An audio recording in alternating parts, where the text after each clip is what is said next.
नमस्कार, मैं अभिषेक उपाध्याय। आप देख रहे हैं टॉप सीक्रेट। इस समय सबका ध्यान है भारत और पाकिस्तान के फ्रंट पर।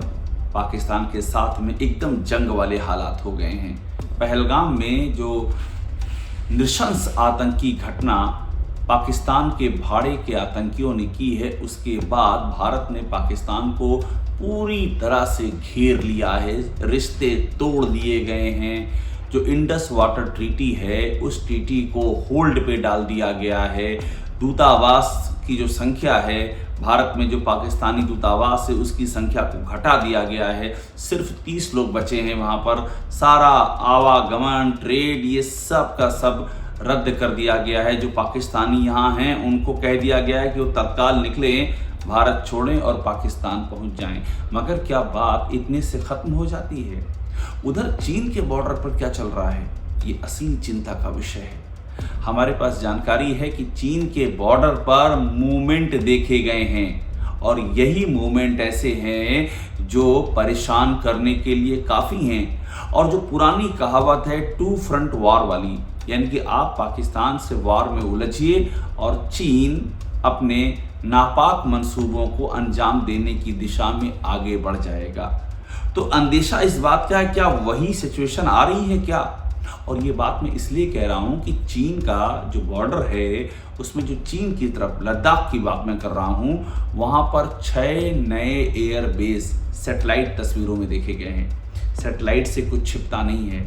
तो सैटेलाइट तस्वीरों में ये देखा गया है कि 6 नए एयरबेस चीन ने तैयार कर दिए हैं। एकदम फुली तैयार हैं, फुली ऑपरेशनल हैं। और चिंता का सबब ये है कि वहाँ पर फाइटर जेट तैनात हैं। ये सब सैटेलाइट में दिखाई पड़ा है। सैटेलाइट की तस्वीरों में दिखाई पड़ा है कि ड्रोन, पूरा ड्रोन से लैस हैं ये जितने भी 6 के 6 एयरबेस हैं। सैटेलाइट से ये भी पता चला है कि पूरा जो फ्यूल का डिपो है, फ्यूल का डिपो का मतलब ये होता है कि आपको लंबे समय तक वहाँ से ऑपरेशन हो सके तो फ्यूल का डिपो मेंटेन रखिए, वो मेंटेन है। एम्यूनिशन का डिपो, गोला बारूद का बाकायदा डिपो बना करके मेंटेन है वहाँ पर। सैटेलाइट की तस्वीरें बता रही हैं कि चीन पूरी तैयारी से है। और आप डिस्टेंस जब देखेंगे तो डिस्टेंस वहाँ से इतनी कम है LAC की कि आप मान लीजिए कि 25 किलोमीटर से लेकर के 100 किलोमीटर की रेंज में ये सब आ जाता है। और इस डिस्टेंस से अगर वार किया जाए तो भारत के 4 राज्य वल्नरेबल हैं, यानी कि निशाने पर हैं। सिक्किम, जिस पे खतरा हो सकता है, लद्दाख पे हो सकता है, अरुणाचल प्रदेश पे हो सकता है और उत्तराखंड पे हो सकता है। यानी कि ये जो मूवमेंट चीन के बॉर्डर पर देखा जा रहा है, ये वाकई चिंता का सबब है। एक बड़ी बात और नोटिस करने वाली है, ये जो 6 नए एयरबेस जो चीन ने निर्माण किए हैं, इनमें से मैं 3 की बात कर रहा हूँ। एक तिंगरी है, लुन्स है और बुरांग है। यही वो हैं जो 25 से 150 किलोमीटर के दायरे में हैं और यहाँ से जो मारक क्षमता है वो काफ़ी क्लोज हो जाती है।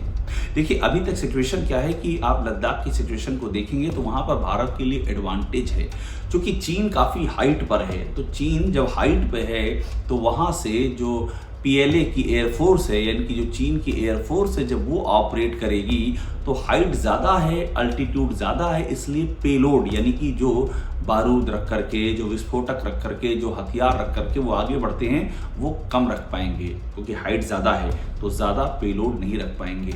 उनकी इंजन की परफॉर्मेंस भी कमज़ोर रहेगी, तो वो ज़्यादा देर तक सस्टेन नहीं कर पाएंगे एयर में। ये उनके सामने समस्या रही है और यही भारत का एडवांटेज रहा है वहाँ पर। यही वजह रही है कि चीन एक लेवल के आगे वहाँ पर गतिविधियाँ नहीं कर सका है। हालांकि गलवान में जो किया था वो आप सबने देखा था। लेकिन अब जब ये 6 नए एयरबेस तैयार हो गए तो ये समस्या चीन की दूर हो गई है। अब वो लेवल प्लेइंग फील्ड हो गई है। लेकिन क्या ये वाकई लेवल प्लेइंग फील्ड है, यानी कि हम बराबरी पर हैं? अगर हम सिचुएशन देखेंगे तो मालूम पड़ेगा हम बराबरी पर नहीं हैं। चीन की स्थिति ये है कि उसने 5वीं पीढ़ी के स्टेल्थ फाइटर जेट, 5वीं पीढ़ी के, यानी कि ऐसे फाइटर विमान, ऐसे लड़ाकू विमान जिनको रडार ट्रैक नहीं कर सकता है, जो रडार की डिटेक्शन से बाहर होते हैं, 5वीं पीढ़ी की वो डेवलप कर रहा है। 4थी पीढ़ी का J-20 चेंगडू उसके पास तैयार है। 190 से ज़्यादा J-20 तैयार हैं। ये कितना बड़ा चैलेंज है भारत के लिए, क्योंकि इस क्षेत्र में भारत चीन की तुलना में अभी पीछे है। भारत को वक्त लगेगा। हालांकि ऐसा भी नहीं है कि भारत की तैयारी नहीं है, भारत की भी पूरी तैयारी है। हाशीमारा और साथ में अंबाला, ये दो ऐसी जगहें हैं जहां पर राफेल की स्क्वाड्रन तैनात हैं। अंबाला यानी कि हरियाणा में, हाशीमारा यानी कि बंगाल में। और इन दोनों राफेल की स्क्वाड्रन के जरिए हम यहाँ पर डोमिनेट करते हैं, ये हमारे पक्ष में जाता है। वहाँ पर runway, air traffic control system, infrastructure, ये सब हमने भी बिल्डअप कर दिया है। मगर समस्या क्या आ रही है कि अगर इस जो पाकिस्तान के साथ में भारत का जिस तरह का इस समय टसल है, आमना सामना है, इसका फायदा उठा करके चीन क्या करना चाहता है, ये सैटेलाइट तस्वीरों से दिखाई पड़ रहा है। आप जानकर हैरान रह जाएंगे, सरफेस टू एयर मिसाइल्स वहां पर हैं। उन 6 एयरबेस पर सरफेस टू एयर मिसाइल यानी कि ज़मीन से आसमान में मार करने वाली सरफेस टू एयर मिसाइल भी वहां पर शो हुई हैं। तो ये सब चीज़ बताती है कि चीन वहां पर कुछ ना कुछ तो प्लान कर रहा है, कुछ ना कुछ तो तैयारी में है। अब चीन के टारगेट पर क्या है, हम पाकिस्तान के साथ उलझें और चीन अगर वहां मूवमेंट आगे बढ़ाता है तो उसके टारगेट में सबसे पहले है DSDBO यानी कि दरबुक श्योक दौलत बेग ओल्डी रोड, ये उसके टारगेट पर है। भारत ने हाल ही में इस रोड को कंप्लीट किया है। 255 किलोमीटर की ये रोड लाइफ लाइन है भारत की उस सेक्टर में, उस पूरे लद्दाख सेक्टर में। इस 255 किलोमीटर के जरिए लेह, लद्दाख का जो हेडक्वार्टर है लेह से लेकर के दरबुक श्योक से होते हुए दौलत बेग ओल्डी जो एकदम नॉर्थ में है, नॉर्थ में लाइन ऑफ एक्चुअल कंट्रोल के एकदम नज़दीक, वहाँ तक ये रोड जाती है। यानी कि अगर वार होता है तो हम अपने जो आर्म्स हैं, एम्यूनिशंस हैं, जो हम अपनी सेनाएं हैं, ये एग्जैक्टली हम ले जाएंगे LAC के पास तक। हमको वो ट्रैक करना, पहाड़ का इस्तेमाल करना या पहाड़ी रास्तों का इस्तेमाल करने की ज़रूरत नहीं पड़ेगी। जो भारी भारी वाहन हैं वो सीधे इस रोड के ज़रिए पहुँचेंगे LAC तक। और ये चीन के लिए बड़ी चिंता का सबब है, इसलिए वो चाहता है कि इसको DSDBO दरबुक श्योक दौलत बेग ओल्डी की जो 255 किलोमीटर की रोड है, इस पर वो कंट्रोल करे। तो ये खतरा है कि ये कोशिश चीन कर सकता है। दूसरा जो बड़ा खतरा है वो खतरा है सियाचिन का।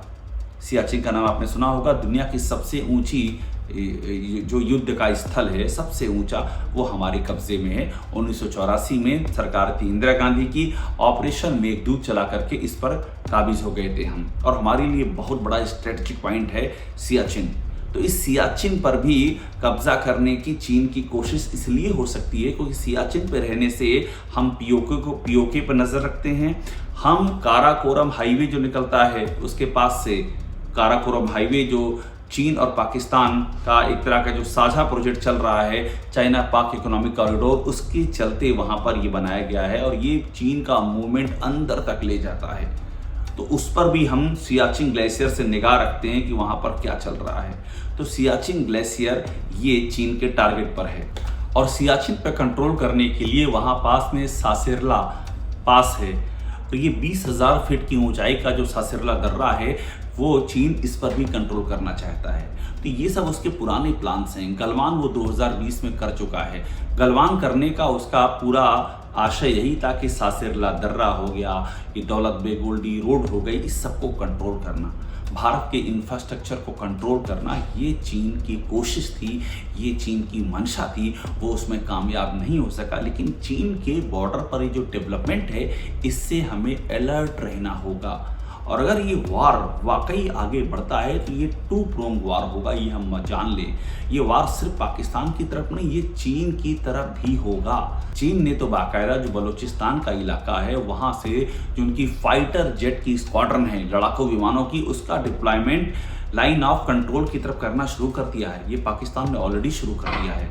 बलूचिस्तान से बाकायदा जो फार्मेशन है अलग अलग जगहों से, मिलिट्री का फार्मेशन, उसको लाइन ऑफ कंट्रोल की ओर मूव किया जा रहा है। रावलपिंडी में जो 10वीं कोर का हेडक्वार्टर है उसको हाई अलर्ट पे कर दिया गया है। सियालकोट को हाई अलर्ट पे कर दिया गया है। तो स्ट्रेटजी बहुत ही क्लियर है कि पाकिस्तान इस लाइन ऑफ कंट्रोल को पूरी तरह से डोमिनेट करेगा और वहाँ पर इंडिया को इंगेज करेगा और चीन को मौका मिलेगा। मगर ये मत समझिएगा कि ये सब बातें ये हमारे जो सेना है, हमारे सेना के जो अधिकारी, ये उनको पता नहीं है, ये उनको समझ नहीं है। ऑलरेडी काउंटर प्लान तैयार है और काउंटर प्लान ऐसा है जिसमें अकेला भारत ही नहीं है बल्कि भारत के साथ में कुछ और भी बेहद ही ताकतवर देश हैं जो साउथ चाइना सी से लेकर के तिब्बत तक चीन की हरकतों से बेहद नाराज हैं। वो सब भारत के साथ हैं। इसलिए अगर ये मामला एस्केलेट होता है तो आप ये जान लीजिए ये टू फ्रंट का वार होगा, पाकिस्तान और प्लस चीन सा। और इस वार में इस बार जो भी होगा वो निर्णायक होगा। भारत की तैयारी इसी टू फ्रंट वार की तैयारी है। और ये भी मुमकिन है कि जो पीओके और सक्सगाम वैली की हम बात करते हैं, सक्सगाम वैली यानी कि पीओके का वो हिस्सा जो 1963 में पाकिस्तान ने चीन को दे दिया था, जिसको भारत हमेशा कहता है ये हमारा है, उस पर हमको वापस कब्जा लेना है। तो ये भी मुमकिन है अगर सारी स्ट्रेटजी सही से गई, अगर रणनीति एकदम खांटी रास्ते से आगे बढ़ी, तो क्या पता इस लड़ाई में अगर ये लड़ाई होती है, अगर ये मामला एस्केलेट होता है, तो पीओके एक बार फिर से हमारे हिस्से में आ जाए। ये अभी बहुत दूर की कौड़ी है, लेकिन जब वार की सिचुएशन आती है तो कुछ नहीं पता होता है कि इसका नतीजा क्या होने जा रहा है। टॉप सीक्रेट को देखते रहिए, लाइक कीजिए, सब्सक्राइब कीजिए। आपको पाकिस्तान और चीन के बॉर्डर पर जुड़ी हुई सारी अहम जो अपडेट हैं वो आपके सामने हम रखते रहेंगे, क्योंकि इस समय पूरी देश की निगाहें यहीं पर टटी हुई हैं।